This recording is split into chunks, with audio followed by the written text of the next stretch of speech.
friends, welcome to Secret of Samayal. இன்னைக்கு நம்ம பார்க்க போறது ஒரு மும்பை ஸ்டைல்ல ஒரு வடா பாவ் எப்படி செய்யலாம் அப்படினு பார்க்க போறோம். வடா பாவ் நீங்க வந்து கண்டிப்பா ஒரு நார்த் இந்தியன் ஸ்டைல்ஸ்ல நீங்க சாப்பிட்டிருப்பீங்க. அத வந்து வீட்லயே ரொம்ப ஈஸியா செய்யலாம் அதே டேஸ்ட்ல. சரி வாங்க இப்போ இந்த சூப்பரான வடா பாவ் எப்படி செய்யலாம் அப்படினு பார்க்கலாம். ஒரு கடாய் அடுப்புல வச்சிருக்கேன். இதுல வந்து நம்ம ஒரு 1 டீஸ்பூன் அளவுக்கு எண்ணெய் விட்டுக்கலாம். இதுல நான் ஒரு டேபிள் ஸ்பூன் அளவுக்கு நிலக்கடலை, இது வந்துட்டு பச்சை நிலக்கடலை, இது வந்துட்டு நம்ம வறுத்துக்கலாம். உங்ககிட்ட வறுத்த நிலக்கடலை இருந்துச்சுன்னா நீங்க இந்த வறுக்க தேவையில்லை, அதை அப்படியே எடுத்து வச்சுக்கோங்க. இப்போ இதை நல்லா நம்ம ரோஸ்ட் பண்ணிக்கலாம். பொரிய ஆரம்பிக்குது பாருங்க. நம்ம எண்ணெயில வறுக்கிறதுனால சீக்கிரமே வறுப்பட்டோம். ஒரு 2 நிமிஷத்துல. சுக்கா சட்னின்னு ஒரு செய்வாங்க, பவுடர் மாதிரி ஒரு சட்னி இந்த வடா பாவுக்கு. அந்த சட்னிக்கான ப்ரொசீஜர் தான் இது. இது வறுப்பட்டுருச்சு. இப்போ இது கூட நான் ஒரு 3 வரமிளகாய் சேர்த்திக்கிறேன். இது கூட ஒரு 4 பல் பூண்டு சேர்த்திக்கலாம். இது கூடவே 1 டேபிள் ஸ்பூன் வெள்ளை எள்ளு சேர்த்திக்கோங்க.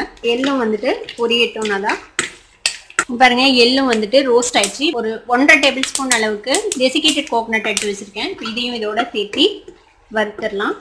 ஆஃப் பண்ணிடுங்க. இந்த சூட்டுக்கே இது வந்துட்டு வறுப்பட்டுரும். இப்போ இதை வந்துட்டு தண்ணி விடாம நம்ம இதை மிக்சியில போட்டு ஒரு பவுடர் மாதிரி பவுடர் பண்ணி எடுத்துக்க போறோம்.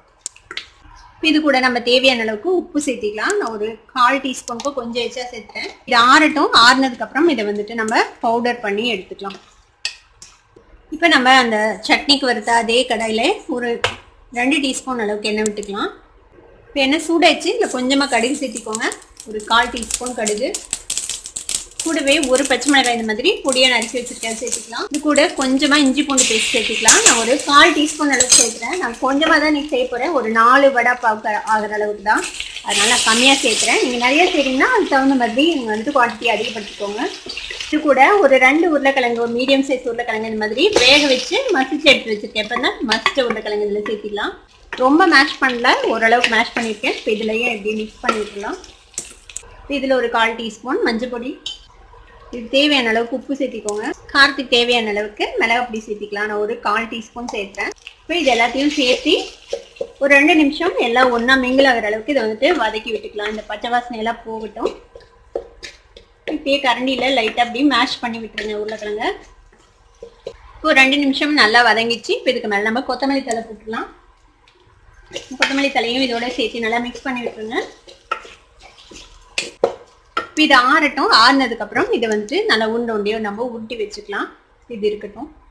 இப்போ நம்ம ஃப்ரை பண்ணி எடுத்த அந்த சுக்கா சட்னிக்கான இதெல்லாம் மிக்சியில போட்டு இந்த மாதிரி பவுடரா கிரைண்ட் பண்ணி எடுத்துக்கோங்க. இப்போ இதை ஒரு கப்ல நம்ம மாற்றி வச்சுக்கலாம். இப்போ நம்மளோட உருளைக்கிழங்கு மசாலா ஆறிச்சு. இப்போ இதை வந்துட்டு நம்ம ஒரு போண்டா கொட்டுவோம்ல, அந்த சைஸ் உருட்டியா நம்ம உருட்டி வச்சுட்டோம்.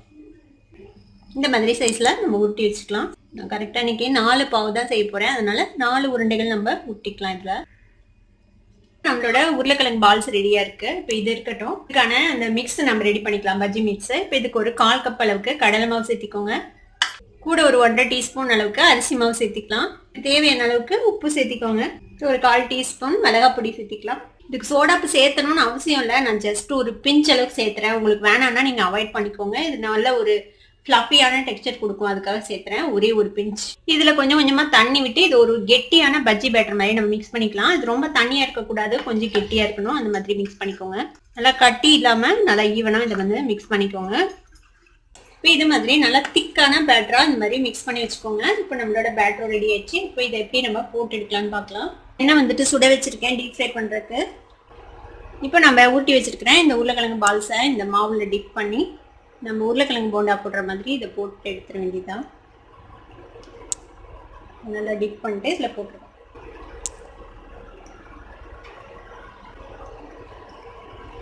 இந்த போண்டாவை வந்துட்டு நல்லா பரட்டி விட்டு 2 சைடும் நல்லா ஃப்ரை பண்ணி எடுத்துக்கலாம். இப்போ நம்மளோட போண்டா வந்துட்டு ரெடி ஆயிடுச்சு. இப்போ இதை வந்துட்டு நம்ம எடுத்துடலாம். இதை எடுத்து நம்ம இந்த மாதிரி ஒரு டிஷ்யூ பேப்பர்ல வச்சுக்கலாம். இப்போ நம்மளோட போண்டா ரெடி ஆயிடுச்சு. இப்போ வந்துட்டு இதை வச்சு எப்படி நம்ம இந்த வடா பாவ்ல அரேஞ்ச் பண்ணலாம் அப்படின்னு பார்க்கலாம். இப்போ நம்மளோட இந்த பஜ்ஜியா ரெடியா இருக்குது, பாவும் ரெடியா இருக்கு, நம்மளோட இந்த ட்ரை சட்னியும் ரெடியா இருக்கு. இப்போ என்ன பண்ணலாம்னா இந்த பாவு வந்துட்டு நல்லா சாஃப்டான பாவை வாங்கிக்கோங்க, அப்பதான் நல்லா இருக்கும். இதை வந்துட்டு இந்த மாதிரி 2ஆ கட் பண்ணிக்கலாம். ஃபுல்லா கட் பண்ணக்கூடாது, இந்த மாதிரி முக்கால்வாசி கட் பண்ணிக்கோங்க. அதே மாதிரி 2ஐயும் கட் பண்ணிடலாம்.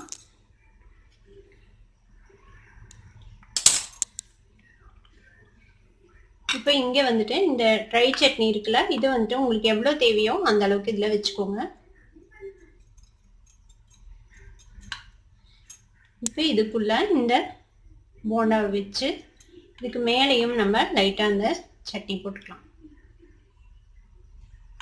இது உங்களுக்கு எவ்வளோ வேணுமோ அந்த அளவுக்கு அந்த ட்ரை சட்னி போட்டுக்கலாம். அது போட்டு லைட்டாக ஒரு ப்ரெஸ் பண்ணி வச்சிட்டோம்னா நம்மளோட வடா பாவ் ரெடி ஆயிடுச்சு. அதே மாதிரி இந்த பாவ்லையும் நம்ம அரேஞ்ச் பண்ணிக்கலாம். இது கூட அவங்க வந்துட்டு மிளகாவை பொரிச்சு எடுத்து அதையும் கூட பரிமாறுவாங்க. உங்களுக்கு வந்துட்டு மிளகாவோட காரம் பிடிக்கும்னா நீங்கள் அந்த மாதிரியும் ட்ரை பண்ணலாம்.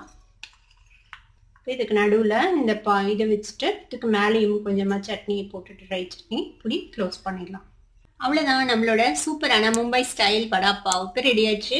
இந்த மாதிரி நீங்களும் ட்ரை பண்ணி பாருங்க. ட்ரை பண்ணி பார்த்துட்டு எப்படி இருந்தது அப்படின்னு கமெண்ட்ஸ்ல ஃபீட்பேக் கொடுங்க. இந்த வீடியோ உங்களுக்கு பிடிச்சிருந்தா சப்ஸ்கிரைப் பண்ணுங்க, பக்கத்துல இருக்க பெல் ஐகானை கிளிக் பண்ணுங்க. அப்பதான் என்னோட நோட்டிபிகேஷன்ஸ் உடனே உங்களுக்கு வந்து சேரும். லைக் பண்ணுங்க, ஷேர் பண்ணுங்க. தேங்க்யூ ஃபார் வாட்சிங் this video viewers. Bye by.